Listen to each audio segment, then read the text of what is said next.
Well, good afternoon. Good afternoon. And just who might you be? Cynthia. Hello, Cynthia. My name is Miss Cafe. I'm Miss Cafe. It's a pleasure to meet you, dear. Thank Have you. a seat.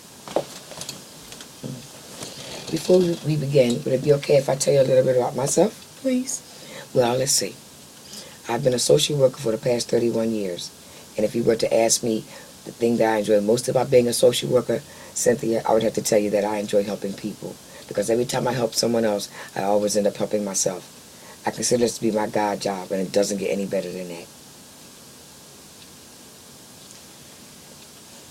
Thank you. Okay. With your permission, may I ask you what it is that brings you here today? Well, see, a couple weeks ago, me and my mom got into an argument over her friend and my child's father about not having finance, and yet her spending money on her friend, in which I kind of feel some type of way because at times it's like she be contradicting herself. And I know my mom has a good heart, but I just don't like people to dog walk her or take advantage of her to a certain extent. And every time I go out with her and her friend, it's always my mom spending money, money, money, and I never see her friend give her anything back. And I feel some type of way about it. Okay, let me stop you for a second. I think I hear you saying that you and your mom had a disagreement, and it stems from the fact that she has this very close girlfriend with whom she spends a lot of her time, and you also feel that this friend takes advantage of your mom? Yes. Okay. Well, have you spoken to your mom about how you feel about this lady in particular? Yeah, but of course, because that's my mom's friend, of course she's gonna take her side.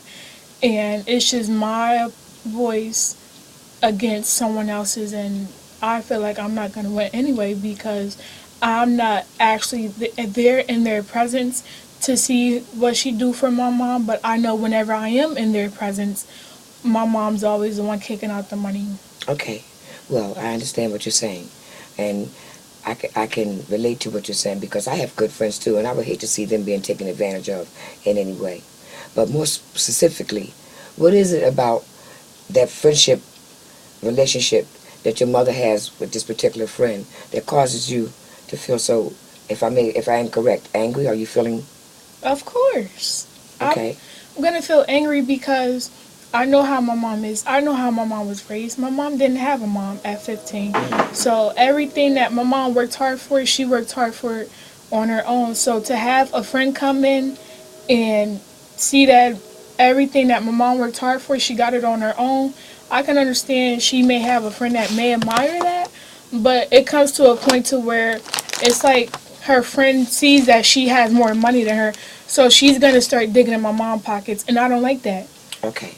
I can relate to a lot of what you're saying. But more specifically, I'm concerned about the fact that you're now sitting in an agency for women and children who are in need of emergency housing. May I ask you to elaborate as to what happened, what occurred between you and your mother that brought you from the safety of her home here to an agency such as this? Well, growing up or whatever, my mom, she always been the type of mother, if she don't want us to struggle for something that we may want or need, because she had to go through a struggle for it. So she always used money to Oh, buy. excuse me, Cynthia, would you mind if I take notes? Please. Oh, go ahead. Okay, thank you very much. I appreciate that. Go on, dear. But it it came to a point in an argument to where I couldn't take it no more because there was times to where me and my mom would argue and she like, because there I have a younger sibling who's almost 18 in about the next 6 months. She still has to take care of him because he's still a juvenile and he's still in high school. And I understand that she still has to take care of him, but I just don't like it sometimes where she may, like, oh, this is the only child left I have to take care of. I'm grown and I should be able to be independent and do it on my own because I seen her do it. So because I felt like she wanted me to be independent, I thought moving out of her house would best kind of show me what independency actually is, because I know living in my mom's house, I'm always going to run back to my mom and ask my mom to pay my phone bill or to buy me a pair of shoes. But if I leave our house and know that I can't call her or run to her 24/7, then I know I won't have a choice but to do it on my own. So Okay. I believe that's going to make me stronger about Okay, not hold being on for a around moment. else. Not to cut you off, but there are a couple of things that came to my mind. Number one, I think I heard you express your concerns about your younger sibling and that he's about to turn 18 and that you feel that your leaving your mother's home at the time would allow her to give more of her attention to him. Is that what I hear you saying? In a way, hopefully, because my younger sibling, he's still a juvenile, and then I wouldn't call him a menace to society, but he kind of do get in a whole lot of trouble. And it's like, whenever I would want my mom there, and I'm her only daughter out of Mm. 3 boys, Mm-hmm. and it kind of hurts me because you would think there should always be a mother and daughter relationship, especially when you only have one daughter, but we don't have that relationship because she's always running behind one of my brothers or running to her friend's rescue, and I don't like that because when it's time for her to come to my rescue, I look around and she's not there for me. Okay, I understand what you're saying, and I also see that you have a whole lot of feelings going on inside of you. You're dealing with your relationship with your mother, which is strained.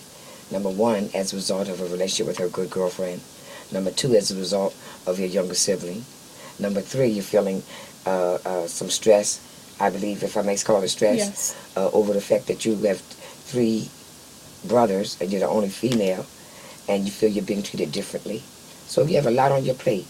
Not to mention that you're right now carrying a child. Okay. How about we do this, if you don't mind? Why don't you tell me a little bit more about how you feel in relationship to having a child of your own now, and yet having made the decision to move from your mother's home and to come to a shelter, and what it is behind those feelings that motivated you to leave your mother's home in this present condition.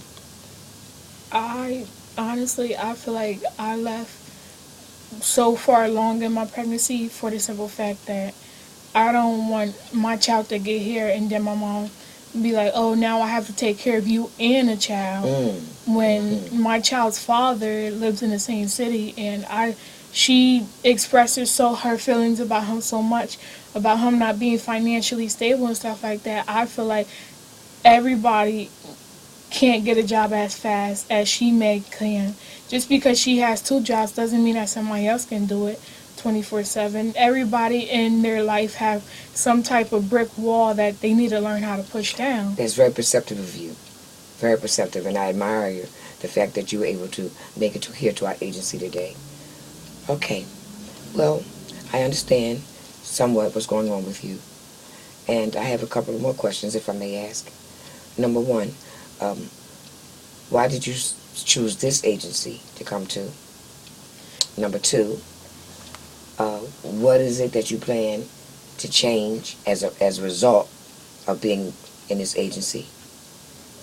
And number three, Excuse what me. is there that you believe this agency can do to help support you towards that change? I came to this agency for the simple fact that I didn't have anywhere else where to go. Mm. And I never really had to be independent and be on my own. And I believe that coming to this agency for women and children kind of can get me on the right track on what it is to be a young mother and what it is to go to school and get her associate's degree and hopefully get a job soon. Mhm. But I feel like what this agency can provide to me is teaching me how to be independent because I would like a role model to look up to. I used to look up to my mom so much, but as I got older, things just started changing drastically. And since I got pregnant, I understand. I understand what you're saying. And I can also sense that you're starting to feel a little bit overwhelmed and just talking about all these feelings and everything. May I offer you a glass of water or something to drink? sure. Okay. What happened? No, I'll get the water. I'll be right back. I'll get you something to drink.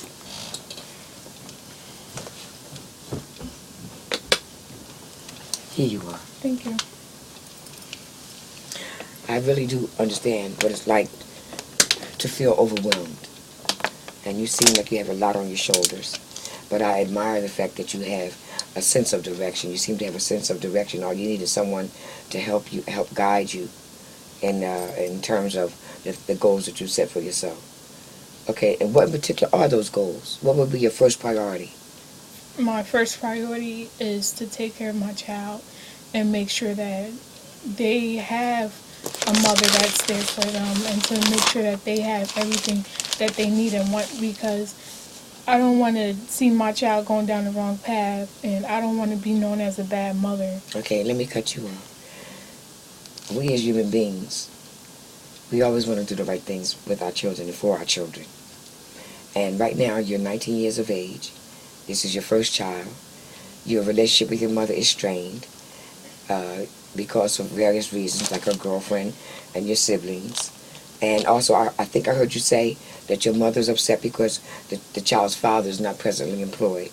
So, and you're concerned that the weight of caring for your child is going to fall on your mother, and that's going to be another reason for her to come down on not only you, but the child's father as well. Am I correct? Yes. Okay.